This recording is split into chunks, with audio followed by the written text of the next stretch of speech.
So let's move on to the main content. The agenda that we've got organised for you this morning is the following structure. We're going to talk a little bit about the current challenge in local government. Some of you may have attended some of our webinars before, so you may have seen a little of the description of how we talk to our customers about what that challenge is and what we hear back from them in that regard. So we'll move through that piece fairly quickly. We'll give you a bit of introduction and background to Mobile Worker. We'll talk a little bit about local authorities already using the platform, but crucially we'll give over the bulk of our time this morning to provide you with a demonstration of how that works, and that will be a full service life cycle of a service request in terms of how does one get raised and created, how does it get managed in the back office, and then crucially how does it get deployed out to a mobile worker. And throughout that we'll be happy to take questions and do our best to answer those questions. If you can pose those questions through the chat facility on the WebEx event platform, that would be great. Thank you very much. So a little bit of background to the challenge. First of all, we would say that this is not really a marketing or a kind of promotional or propaganda statement from us, but much more what we hear back from our customers that we work with in local government. And we do focus pretty much exclusively in local government and public sector activity. So we spend a lot of time talking to organisations like the ones that you all represent this morning. But the general proposition that we hear back is that a significant majority of cases, transactions and things that you do with customers and therefore turn into internal processes can and probably should be made self-service. The number that we hear is somewhere along the lines of 80%. You might debate whether that's 75-25 or whether it's 60-40 or what that exact cut-off point is, but the point being that a significant majority of customer-facing, but crucially for this conversation or this session this morning, internal processes can and probably should be made as automated as possible and as self-service as possible to minimise the amount of human interaction that has to take place that often slows these things down and allows error to creep in. What we're saying when we talk about making things automatic and self-service and technology-enabled is actually removing the opportunity for professional judgment and discretion to happen, certainly at certain points of a transaction anyway.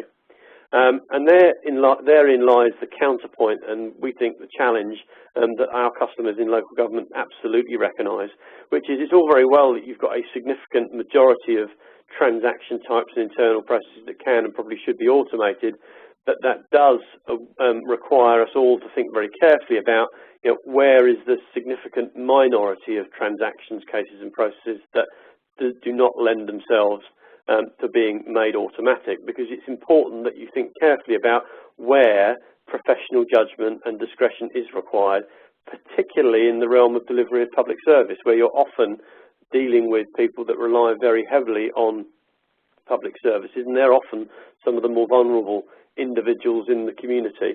So it's important that careful consideration is given to where automation is appropriate and crucially where it is not.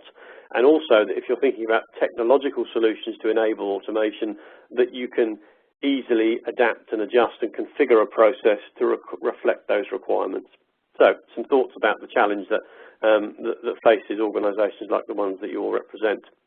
When we think about that in pictures, as it were, there's a couple of additional, I suppose, opportunities to layer on some other thoughts if we represent it graphically. I'm going to build the slide up and then I'm going to talk through it. So we think about the universe of transaction types that local authorities do in a pyramid shape, where the bottom of that pyramid represents the volumes of transaction types that are likely to take place.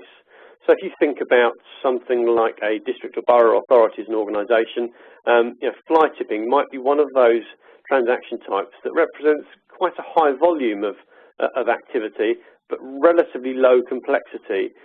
But there's an important caveat here, which I'll come on to in a moment, around where that complexity exists. But as you push up that pyramid of transaction types, so the more complex they become, and in most cases, as you get increasing complexity, so you tend to get decreasing volumes. That is not a universal truth. Like most generalisations, it's got its exceptions. But in general, the more complex the case, the less you see of them in terms of volume generally, but with some important caveats. And then the other axis on this chart is as you push up that complexity scale, you often get increased risk of making something self-service because of its complexity. Now, there's two ways that that risk can manifest itself. It can be real risk, there really is a risk of something being, some harm being done or damage being done or an issue occurring as a result of making it automated, or it may be that it's more of a perceived risk, perhaps not as real in practicality as individuals might view it to be. And in that case, where you get this kind of perceived risk, sometimes you get cultural resistance to change. And that's true whether you're thinking about customer-facing processes and automating them and making them self-service, or whether you're thinking about internal processes, which is what we're going to be talking about here. I mentioned very deliberately and a couple of caveats around these kind of high-volume, low-complexity pieces. And I mentioned a fly tip example for a borough or district or unitary authority. If you're representing a shire authority, you might think about something like a pothole, where actually the reporting of it is relatively straightforward. But that belies some potential complexity when you get into the delivery of a response to that particular issue. Often there are service level agreements involved. Often there are third-party outsourcing providers that are involved. So there's a whole bunch of factors that can influence the relative complexity of a process once it trips over the line from being customer-facing to an internal process, and we want to try and address some of those challenges with you this morning. So I've moved through that as quickly as possible in terms of how we see the challenge and how we hear it played back to us from our customers, but we think it's an important background to all of these sorts of self-service conversations and channel shift and transformation conversations. There's consideration around what is it appropriate to automate and what isn't it, and then there are considerations about the relative complexity, volume, and challenges and exceptions to the rule that exist therein. So we also promised a bit of an introduction to what My Council Services Mobile Worker is, so I'll move on to that now. Mobile Worker is what we call the only synchronized and integrated multi-channel, so by that we mean online and native mobile, cloud-based mobile working platform. By synchronized, we mean the ability to design a transactional process once, so be that the reporting of and management of a pothole or a fly tip or something of that nature, but to have it deployed to multiple channels simultaneously. And by multiple channels, we mean responsive templates in browser-based web, so online, traditional online, and also native mobile. And the native mobile piece becomes particularly important when you think about actually mobile working as a practice and as an undertaking and as an area for focus. So My Council Services, the mobile platform, can be run as a complete standalone solution, providing both front office and back office capabilities, or it can be integrated with existing internal third-party technology applications, and some examples of that as we move through this morning. So when we think about web, we think about responsive web. When we think about native mobile, we support for mobile working iPhone, Android, and Windows. The native mobile piece is particularly pertinent and relevant to mobile working because, crucially, what it removes is that the constraint for responsive web, which always has to be online. So if you are a council officer and you're working remotely from a location, picking up data, working with that data, you're going to at some point probably have a signal that is not good enough to provide automated dynamic data exchange, so you need to be able to work offline, and it's the native mobile piece that enables that offline working. More on that practically as we move through this morning. The other piece that we would say in terms of general introduction is that the platform is functionally rich. What we really mean by that is there's lots of things that you can do through it and with it around mobile working, things that you will need to do, and we'll highlight some of these as we move through the next 40 minutes or so. The differentiator as far as we're concerned around mobile worker is that where you need to make changes, you need to configure the service to do things in certain ways, or the platform to do things in certain ways, as much as technically possible, we want you as an organisation to be able to do that customisation and configuration on your own without having to have recourse back to us to get us to do something. That's not because we don't want to work with our customers, it's about keeping cost of ownership down. And in times of constrained budgets and general austerity measures, certainly financial and resource-wise, that ability to be much more self-sufficient in configuration is important. The add-on to that, we would say, is that it's all very well to have a system that is configurable, but it needs to be configurable by staff who are not necessarily technical specialists. They may well be process specialists and have a very deep and detailed knowledge of the particular processes that they're working with, but they may not necessarily be coders, scripters, developer grade technical skills that you want and need to deploy that. In fact, quite the opposite. You want business-focused and process-literate individuals to be able to do this configuration work, and that's how we've tried to design Mobile Worker and more broadly the My Council Services platform. So a little in terms of background to what the application is. If we carry on that theme, we talked about it running as a standalone application, so it can offer full back office capability, and we'll be showing you some of that this morning. But having said that, we are completely agnostic about back office systems. So we recognise that many of you will already use third-party applications, and you may or may not be very happy with those.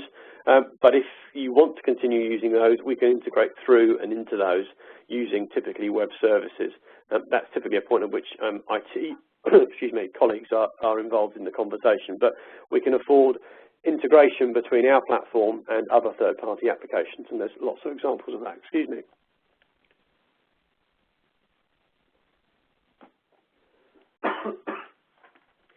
Sorry, folks, a little bit of a frog in my throat this morning. So we can leverage existing integration protocols and set up if that's appropriate. And crucially, as a counterpoint to that, we can offer full back office functional capability. And I'll talk and show much more about that.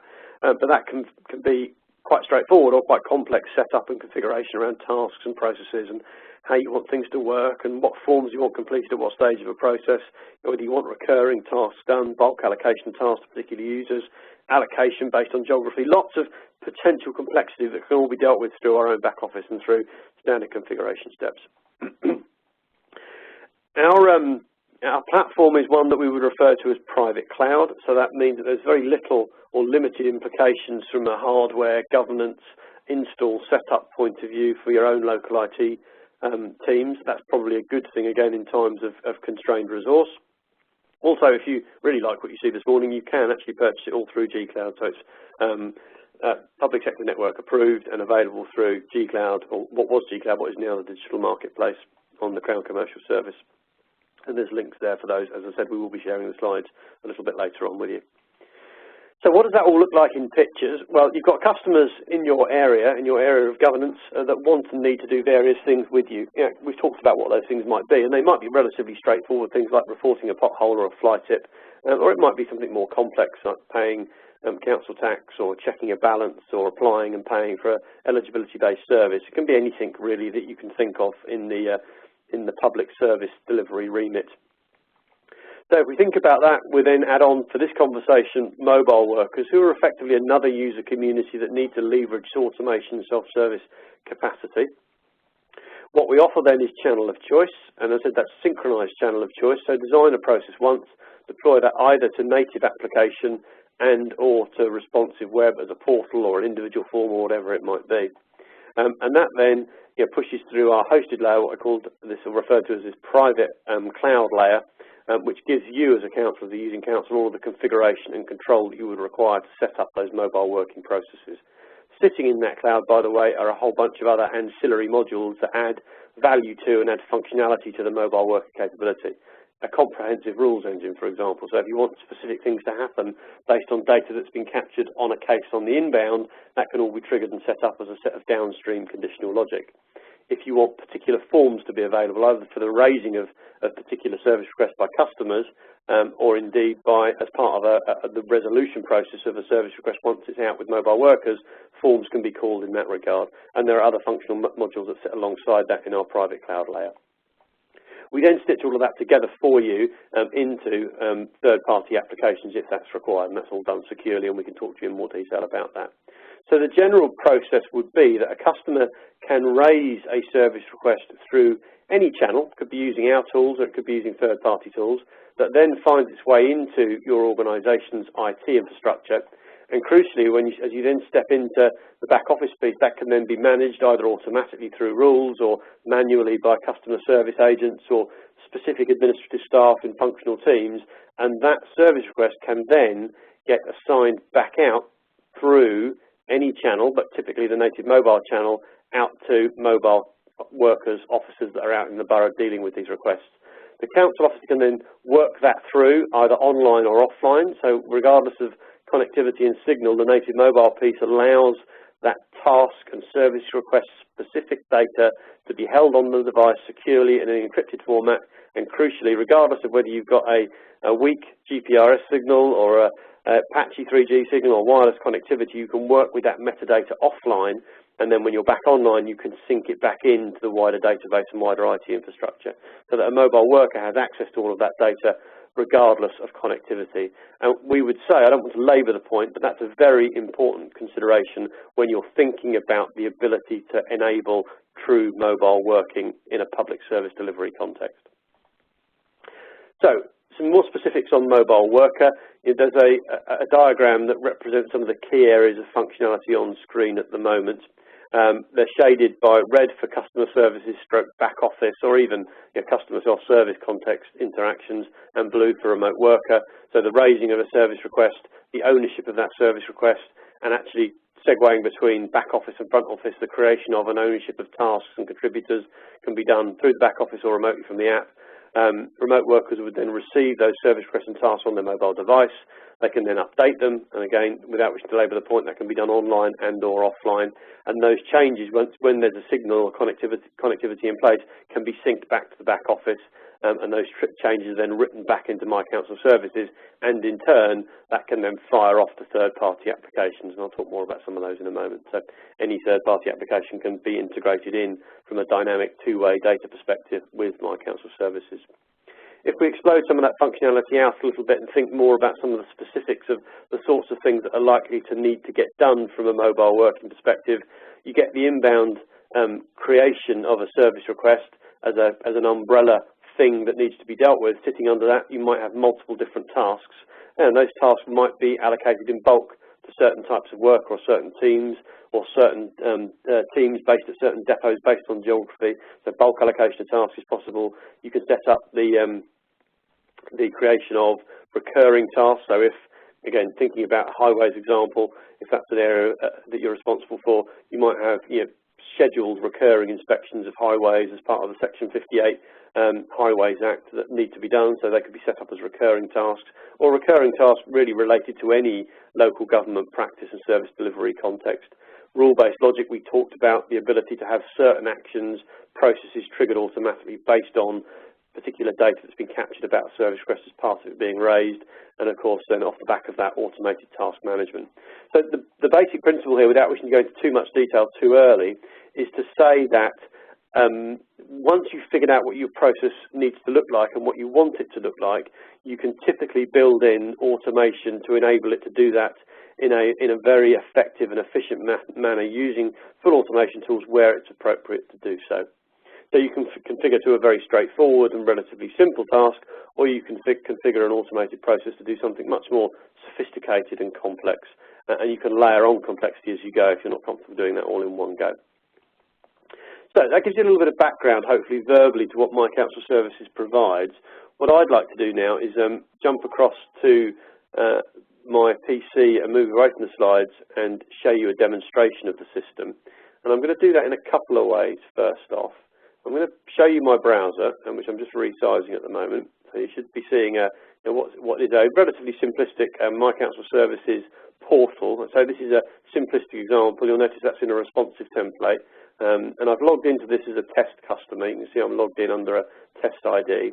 But as well as accessing reported forms and transaction forms that exist in the browser in a responsive way, the other thing I'd like to show you, and I'm just going to call on my colleague Rachel just to confirm that the technology is behaving itself. Once we've established that I can share my screen, I want to share my smartphone screen with you, and to demonstrate the point that actually you can do what I'm about to do from any given channel. Rachel, could you just confirm for me that you can see my iPhone screen, and that would give me some reassurance then that everyone else can see it? Yeah, you can. It's up. Yeah. Thanks very much. So what I'm going to do is, while I'm doing that, I'm just going to put these two things alongside one another. I'm going to tap into this Council Apps folder. I might just take a second for the share screen to keep up. But I've effectively got, on the left-hand side of the screen as you look at it, you've got a selection of council applications that we've delivered. On all and every one of those councils is a corresponding set of web forms that run responsively in a template. So if I go into the test example of the app that I've got here, you can see that on the left-hand side, I've got this reported screen. If I just jump back to the home screen of the browser on the right-hand side, I've got equivalents in both of those interfaces. So on the left, I've got a full native application interface running. And if I tap through to that on the app, you can see a whole list of different forms that are available to me. And if I click on the right-hand screen, the responsive template, you can see that I've got exactly the same corresponding set of forms that have been set up in the customer portal template. Now, each of these forms, the way I'm accessing them here is as a portal. So I've logged in and identified myself, but these forms could equally be individually deployed all across a particular website or a third-party website. They could be branded, or they would be branded to match the visual identity and the look and feel of that site that they run as an integral part of it. But you've got a completely comprehensive and multi-channel interface. So, and that's for customers, and the same is true for the mobile working piece. If I then go into one of these forms, so I'm going to set one up as using the responsive forms first, and just I'm going to create a couple of examples. So the first one I'm going to do is an abandoned vehicle example, and I'm going to do that through the responsive form template that you can see in the right-hand side of the screen. I'm just going to try and keep my iPhone awake while I'm doing that. So what I'm going to do is I'm going to very quickly go through this abandoned vehicle form. It says, is the vehicle tax? We'll say no. I realise now that as of the 1st of October, that's something of an irrelevant question because there's no requirement now to update or to display a tax disc. Do we know the owner of the vehicle? We'll say no, that we don't.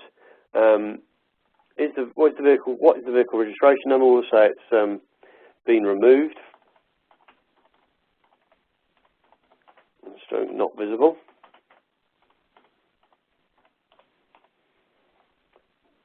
And we'll say it's hard to tell because of damage. What the make and model is, and as we scroll down, the condition, we will say it's been vandalised. We'll say it's been there 10 days. All of these questions, I'm typing these in this example as free text. They could be drop-downs, there could be radio buttons, they can be designed in any way that you want. We've finished the first page of that form, so we'll click on Next. And it gives us an opportunity to upload a picture if we wanted to. So we're doing this from perhaps say a remote device. We might say we're going to add a file. We'll go and find some pictures that I've got organised that will be suitable for this kind of activity. So we'll take that picture there. We'll upload that file. We'll just let that happen. We could upload multiple pictures at this point. We could upload videos, sound recordings, any file types that you allow to be added to a service request can be supported in this regard. We then click on Next. It's then asking us to find a location. So we're going to search for a location for it. I'm going to give it a postcode. You could search on a street. You could search on any aspect of an address, actually. I'm going to give it a street just to make it nice and easy because I want this to tether back to a test back office environment. And it will then tell me that it's found that location. If I'm happy with that, I can then give it an instant date. So we'll say it's happening today, and we'll give it a priority. So we'll say it's low, and then we can go ahead and we can submit that form. The service will then just work itself out for a second, and it will tell you where it's submitting it to. So it's going to submit that back to Redbridge Borough Council. So we could, at this point, save and submit later if we wanted to. And what I'm going to do is I'm going to submit that report and push it through to the back office. And that then takes us back to the customer portal home screen, through which we can access any information that's been configured for our consumption at this point. So we can see news feeds, we can see all sorts of different things going on. Very briefly, I'm going to do the same thing but in a different category around the native applications. So I'm going to turn your attention to the application screen, and this time, instead of an abandoned vehicle, I'm going to select a fly tipping example.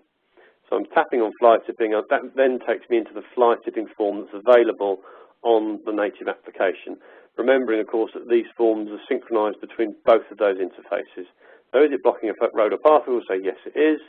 Is it causing a health and safety issue? We'll say no. Is it on public or private property? We'll say it's on public. So you can see we've got a slightly different interface, but exactly the same forms would be available on the fly tipping form in a responsive template on browser-based web. Did we see who committed it? We'll say no, that we didn't. Please describe what's been dumped. We'll say household waste.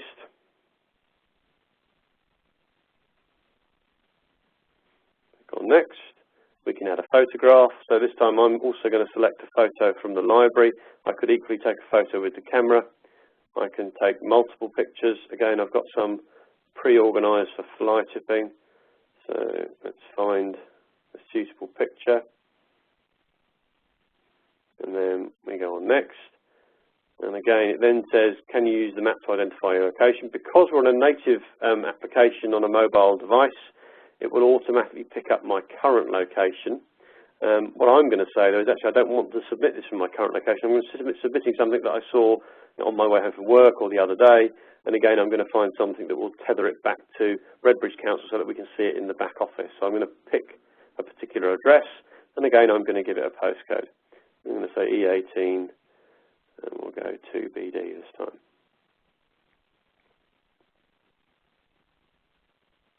Get it to find that location, so it will reposition the whole thing. If I'm happy with that, click on Done, give it an incident date and the priority, and then we'll go ahead and we'll submit that. So I could be out in the street and I could have done that automatically. All of the form would be available to me offline, regardless of the signal that I currently had. If I didn't have a signal, I wouldn't be able to submit it. It's going through the submission process at the minute. If I happen not to be in Redbridge in another London authority or any other UK authority, the service would automatically figure out which local authority it belonged to, assuming that it was a geographically referenced service request. So it will figure that piece out for you, whether you're using the responsive web interface or whether you're using the native application interface. And what you see popping up on screen is that I'm not in Redbridge today, but I've reported or raised a service request that is in Redbridge, and it's figured out that that's where it belongs. So it's showing that kind of nationally enabled capability on the inbound side.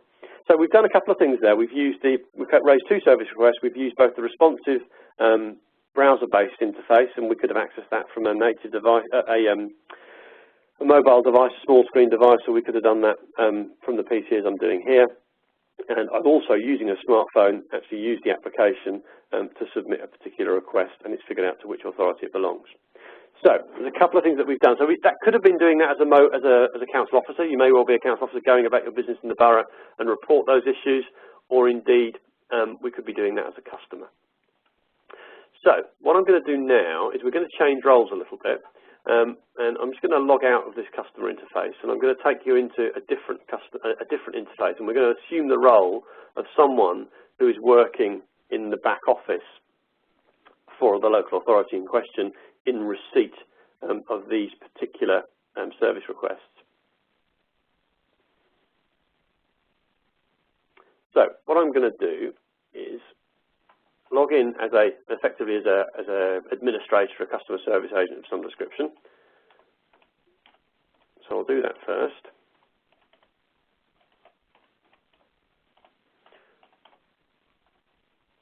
See if I can remember the password. And then we'll log in. Must have mistyped something. Let's have another go at that.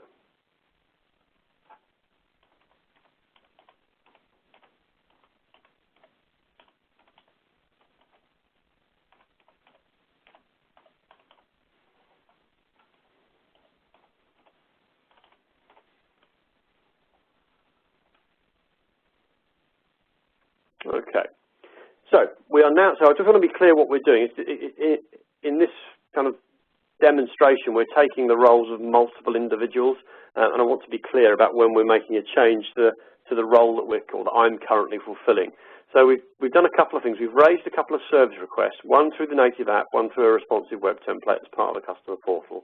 That was effectively fulfilling the role of a customer or perhaps a council officer that was out on a patrol or out in the borough somewhere and wanted to report something through the app or through the web page.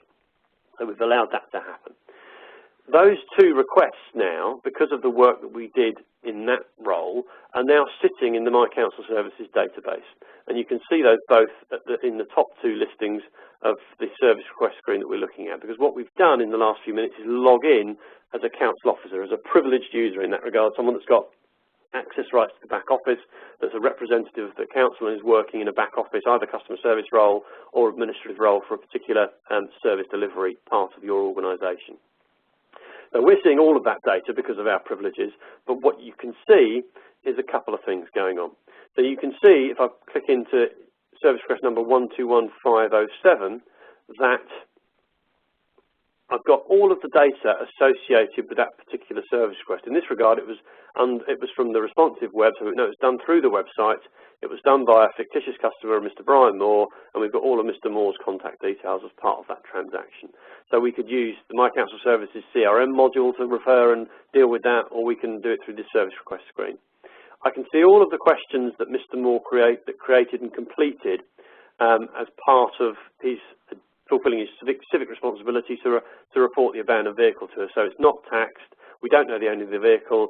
The registration number has been removed and not visible. It's hard to tell what the make and model is. It's been significantly vandalised. In fact, from the picture, we can see it's been burnt out. We can see it's been there 10 days, and we can see the date and time that it was submitted. We can see exactly where it is, and we can see, again, all of the details relating to that particular service request. So there's a number of things that we can do at this point. We can go in and edit it, and we can change ownership, and we can do all sorts of bits and pieces. But I want to take you back to that home screen again for the service request listing and point out a couple of things that have happened. So we can see, actually, that the status has been changed. So if we look at the status column, the status has been gone from open, which all the other requests are, to scheduled. And if I was to go into the ownership details, we can also see that actually 7 minutes ago it was assigned to a fictitious council officer, in this case, the profile that I'm going to use. So that's an example of a rule running in the background, and I'll show you in a little bit where we can view those rules. But I want to call out that what I've done there is use the automated process of rules in the back office to say, well, if it's an abandoned vehicle, then automatically assign it to this particular individual or this team or this group, and also change the status of it to scheduled. And at that point, those rules could also extend to, say, notify the customer to tell them perhaps which team it's been assigned to and what its status currently is and when you would expect it to be dealt with or resolved. So you can have that closed loop confirmation and communication back to the customer throughout the process, and that can happen automatically. The other thing that we can do at this stage is we can go through and we can do all of that that's done automatically through rules. We can do that manually. And I'll show you how you would do that now. So if I go back into the other example, which was the 2 dumped armchairs, rather cheekily dumped under the no fly tipping sign from the photograph that we've given you, and we can see all of the same details around that particular service request as per the other one. And this one has been submitted actually by a council officer in this example. So what I'm going to do is actually I'm going to assign this out to someone that's going to own it from a mobile working perspective. I could assign it out to an agency, another organisation, an individual, or a specific department. I'm going to assign it out to a specific individual, and what I'm actually going to do is to search for the profile that I'm using on the mobile application, and I'm going to assign it effectively back out to myself. I must have scrolled right past the profile that I was looking for.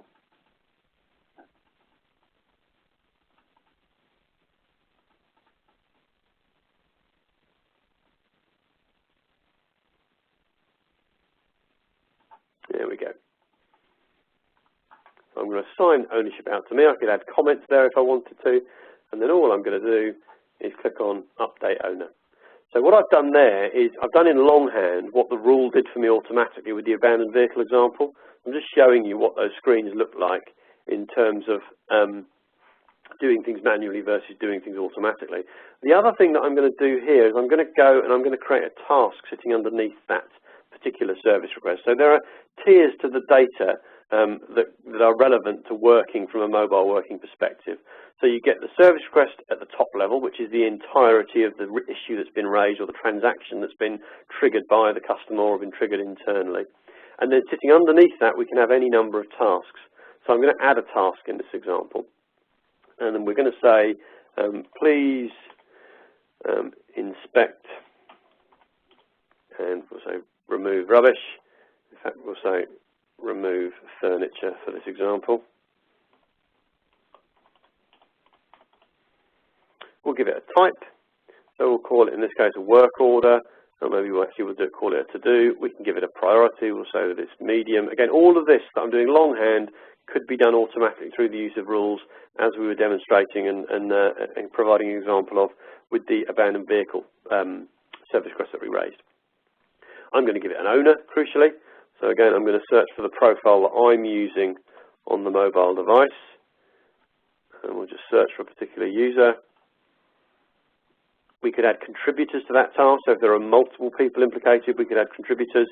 And another point of order, and the reason really for showing you this longhand as well as using the automated rule, is if as part of a process and a procedure and responding to a transaction, there are particular pieces of paperwork that need to be captured and that need to be completed, then you can also set that up. So if you look at the forms example sitting underneath that task creation, I've got access to any range of task-specific forms that I might design as part of my mobile working process. So in this case, because it's a fire tip, we might say, well, we want the officer that's responding, the crew that's responding, to complete the fire hazard form. Does this particular represent a fire hazard or a health and safety risk or whatever it might be? But the point is not that I'm completing a fire hazard form. The point is that associated to a task, you could have any number of particular forms that need to be completed.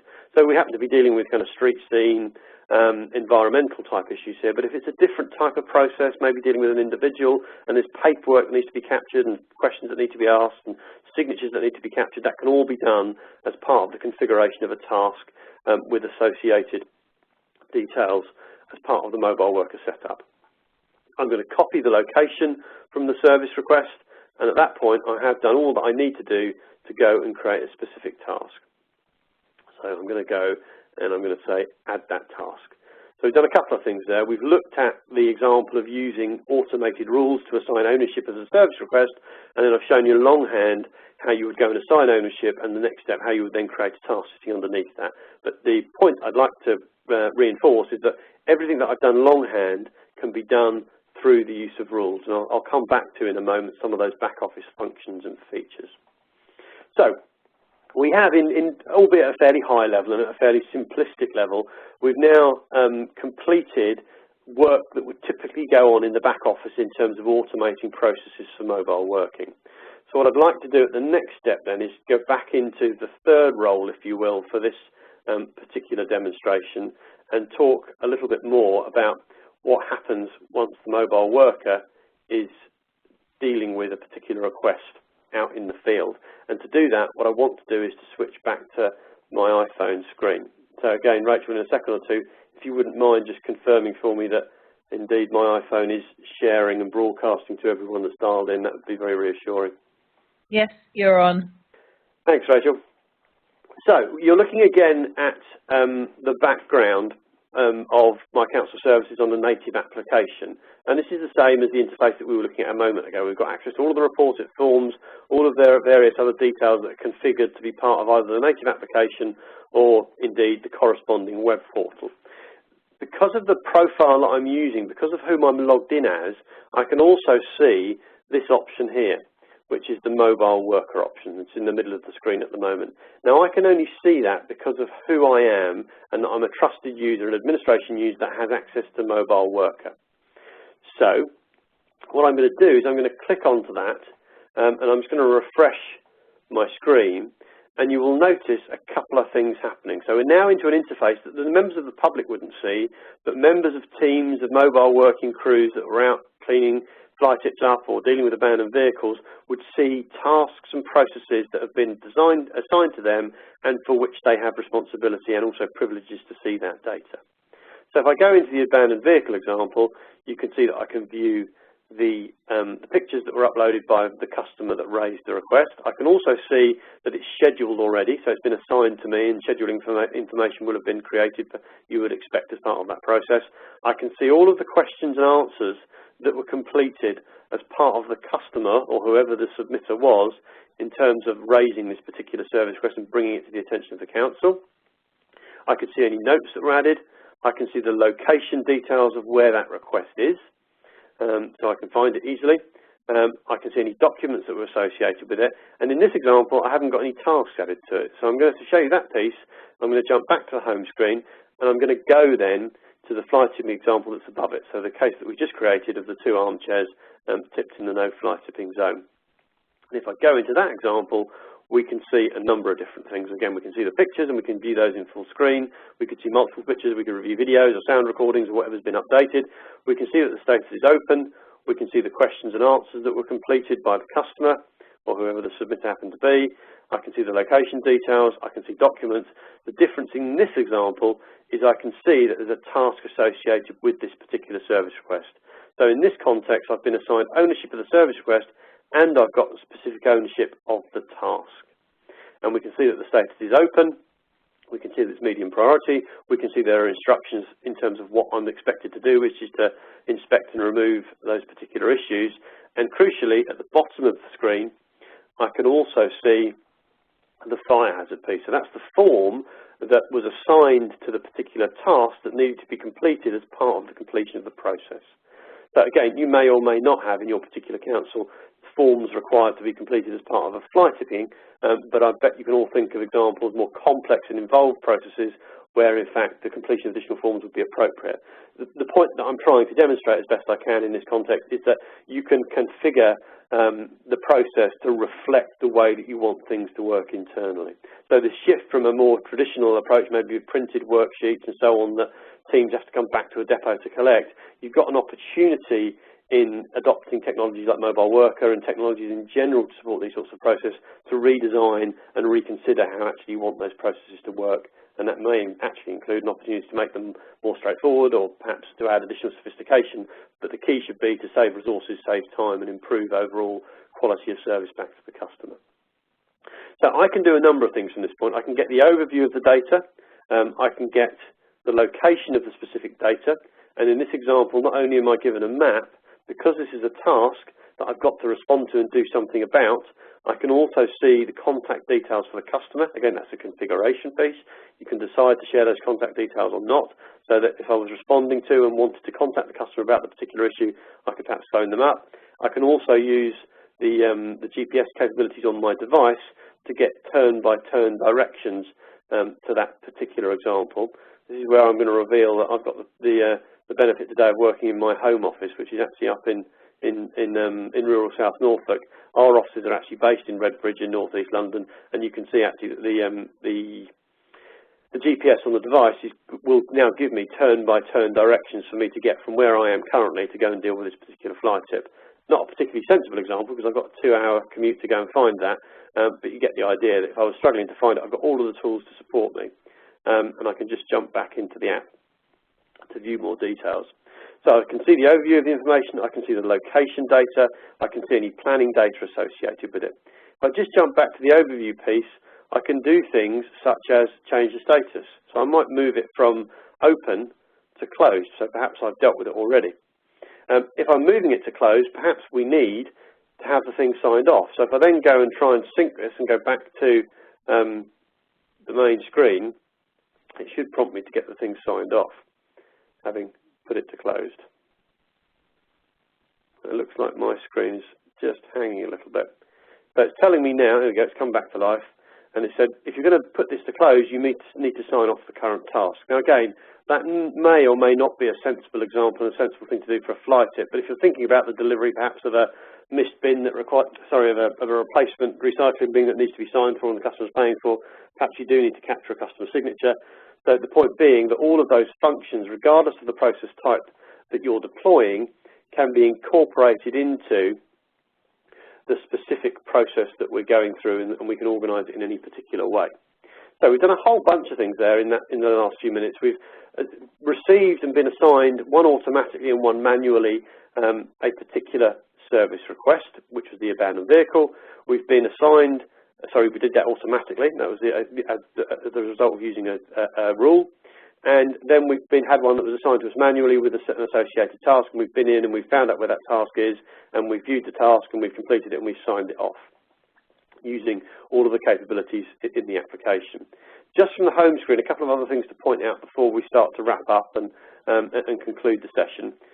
Top left-hand corner, I've got a list of different options that are open to me that allow me to view all of the service requests that have been assigned to me in any particular way. I can have a list view, I can have a map view, I can just use the menu to retrieve work. I can have the list of work presented to me in the optimal route if I were driving between them, so an auto route option is available to me. I can pick particular aspects of work that have been assigned to me. I can reject work. And again, all of that can be controlled and can be configured. That's the top left-hand menu. Top right-hand menu I've got things that relate to the way I want that work presented to me on the screen, whether I want it by report number, whether I want it by submission date, by urgency, whatever I want in terms of the way that I choose to work as a mobile worker with the things that have been assigned to me. And I can get those both at the service level and I can get them at the specific task level. So I can access them through the service request screen and I can access them through the service request screen. So I've got full control over the way that I view things. So that gives you some insight into how the mobile working piece works for a particular operative. I'm just going to jump us back to the back office now. So we've been through, and I'll just briefly recap where we're at in the process. Initially, about 25, 30 minutes ago now, we used the responsive web interface and the native app interface to raise service requests, either as a customer or as a mobile officer. Either that could happen through either kind of profile. We then used the back office to say, okay, well, we're going to use automated rules to assign that out to a mobile worker, and then we then provided you with another example that says we're going to use a manual process to assign it out and create a task. And in the last 10 minutes, what we've taken you through is the process that a mobile worker would use on a native application to retrieve those tasks back down and actually go ahead and deal with them and update the metadata. The point being there that the native application piece from the mobile working perspective allows all of that to be done offline. I'm just going to use the last couple of minutes of demo to show you a few other areas that are of interest and I think are relevant to some of the deeper functionality. We've done quite a bit of work as part of the demonstration process with service requests and tasks, and I want to talk to you about where you would manage and set up some of that data or some of those processes in the back office. So if I jump across to tasks, I can get a full view of a task dashboard in terms of type and priority by status just from the task option. If I then want to go in and think about things, not just individual tasks, but I want to actually report against all of the different tasks, I've got a full reporting interface that allows me to search them by type, by status, by who they've been assigned to, by date. So I've got a very flexible and easy to use interface for reporting against task data if I wanted to do that. I can use the recurring tasks tab to set up any recurring inspection or whatever it might be as part of potentially highways inspections or parks and open spaces, but I can set up recurring tasks. If I then, in the process of allocating lots of tasks that have come in, not necessarily through an automated rule, but I want to do that manually, but I want to do maybe 20, 30, 40, 100 tasks in one go, I can do that through the bulk allocation piece. I can also use the full calendar function in the task screen to calendarize and view the date for any specific task that might happen to be scheduled automatically. So there's a whole range of task management and setup capabilities under the task screen. Sitting alongside that as part of the configuration process, I'm just going to take you briefly into the administration screens. And the first place I'm going to take you actually is into the dynamic tabs option. So this is where you would create privileges and profiles and who can sit, or actually content that can be viewed by certain types of people. A best example of this here is if I go into the mobile worker option, you can see mobile worker has been added as a tab either to the customer portal or the app. And if I go in and edit that, you can see that the mobile worker piece is only, in this example, relevant and visible by administration users, people that have got a certain set of privileges. In terms of those who has those privileges and who have access to those capabilities, you can set that all up at an access level. So there's a whole function called role-based access control, and that role-based access control deals not only with who can see what screens, so in this case, who's allowed to look at mobile worker and what roles are allowed to see the mobile worker screen, but crucially, which types of roles can see which types of data. So if you only want to see street scene crews seeing street scene relevant responses or service requests, and you only want highways gangs to view highways and street furniture responses, you can control all of that. And we call that role-based access control and role-based access control with data. So you can do that at the screen level and you can do it at the data level. So you can totally lock things down and open things up based on who's viewing what. So if I jump back to the administration screen, you can also see various configuration settings. So I'm not going to go into it in detail because we haven't got time as part of this session, but I want to let you know that it exists and where it is. There's a full rules engine that can be configured and set up, and you can have as many rules as you want, and they can be as straightforward or as complex. And in the process of actually creating a rule, that's all driven through a graphical user interface. So you don't need to be a technical specialist to set up rules. it's sensible to be somewhat of a process specialist in your particular area if you've got the ability to set up rules, but you don't need to be a technical specialist. We can also configure things like task settings, settings overall, status life cycles. So as much as possible, we can set up all of the details and configure all of the details that relate to the way that we work as a local authority and as a, the way that you work as a local authority and the way that you work as an individual organisation. A couple of things just to mention. Integration mapping is about integration to third-party applications. I just want to briefly mention plugins. Again, if there's anyone that's from a technical side on the audience, you'll be interested in this example. So if we think about this option, configure a map overlay, what that effectively allows us to do is actually to configure what are called web mapping services, which in layman's terms is the ability to take any existing geographically referenced data, boundary level data, shapefile data that your GIS teams might have access to. So, for example, the location of all of the streetlights in your borough, or all of the litter bins, or all the park benches, or whatever it might be, and you can call those layers and have those displayed as part of a map, as part of a self-service interaction, either for customer-facing or indeed for mobile workers. So that mapping overlay capability is again a configuration feature as part of the plugins option. So briefly, and to recap, sitting behind the administration screens are all of the tools that you will have access to as a local authority using this platform that allow you to configure both customer-facing and, in this context, mobile worker-facing processes, so internal processes. One last thing on this screen is just to jump you across to the form store. So we offer a full forms design capability. If you want to look at what other councils are doing, we offer a full form store. So you could search their specific customer-facing forms or task-level forms, and you can borrow those and recreate them in your own image, and then you might choose to share those back as part of the form store. So we've given you a kind of a whistle-stop tour of Mobile Worker. We're just coming up to 11:30. I just want to jump back to slides and talk about a couple of examples with specific customers. So I'm just going to pop these slides up on full screen. So two of our current clients, Stafford Borough Council, we're just about to publish a case study with Stafford Borough Council. They're using it for street scene applications, running it initially on iPhones and now considering using Windows tablets, and we support both of those platforms, and very positive take-up amongst users who I think it's fair to say were quite reticent at the initial outset. So I'll refer you back to that graphic that talked about perceived risk and cultural resistance. There was definitely a little bit of that. At Stafford, there was nervousness about automating processes and the use of technology for mobile working and so on in this context, but that's been very much overcome through really kind of user experience. Mason is another interesting example. They're also using it for street scene remote teams, and both of these examples are seeing significant improvements in efficiency and efficacy of the types of processes that are being deployed. So Stafford's an interesting example, and the work that we're doing with them around the case study at the moment, one of the things that they've shared with us is that it now takes 2 minutes to allocate out a street scene related task, whereas previously that life cycle was 24 hours. So you can imagine the kind of knock-on efficiencies and time savings that are going on there. Another example that isn't on screen, but we're working with Blackburn and Darwin Council just starting on that project, and that's a highways-related example. And so it can be applied to all sorts of different processes.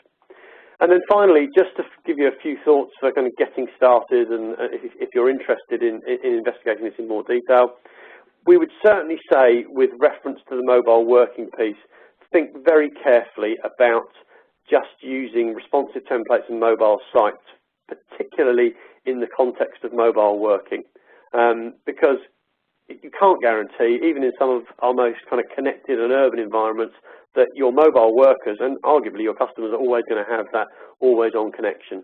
And particularly that ability to work offline from a mobile working point of view, we would say is absolutely crucial. And approaches that don't allow that are much more likely to fail. But don't get hung up on what other CRM system or back office system you might have. If you don't want to use our back office tools, we can of course provide those, but if you don't want to use them, then we can integrate into your existing IT infrastructure, and lots of examples of where we've done that with our customers. MCS costs generally are pretty low to get started, so we can typically get customers up and running for relatively modest amounts of investment, and we can talk to you about that specifically, and you can see pricing on the digital marketplace G-Cloud stores. And that means that you can get a pretty robust business case with a return, typically within sort of 6 to 8 months, we would suggest, in terms of time saving. So you'll see some quick wins, a nice pragmatic practical approach to getting these things moving. And we actually think that approach, that kind of practical phased approach, is a good idea generally. Start with some tactical quick wins and then plan for the mid to longer term. Plan for it at the beginning, make sure that you can accommodate all those bigger strategic requirements, but get started and get some transformation and get some mobile working wins early and quickly and give everyone a bit of confidence. And that's very, very feasible, and we've seen that with all of the examples where we've deployed this. The alternative to doing these things potentially is either you could buy another third-party solution, but you may also be considering homegrown solutions. I suppose we would issue a caution around that, because ultimately you've got to maintain it and you've got to manage it. So we would urge you to think strongly about commercial off-the-shelf software, and we know from our perspective that Council Services Mobile Worker is a very cost-effective way of doing that. We are aware of all of our competitors' pricing, and there are no competitors that have got the same range, both native and online capability, that covers both customer-facing and mobile working capabilities. And in terms of uptake, make sure you educate frontline staff, make sure they're properly trained, they know what they're doing, and they know how to work with this technology.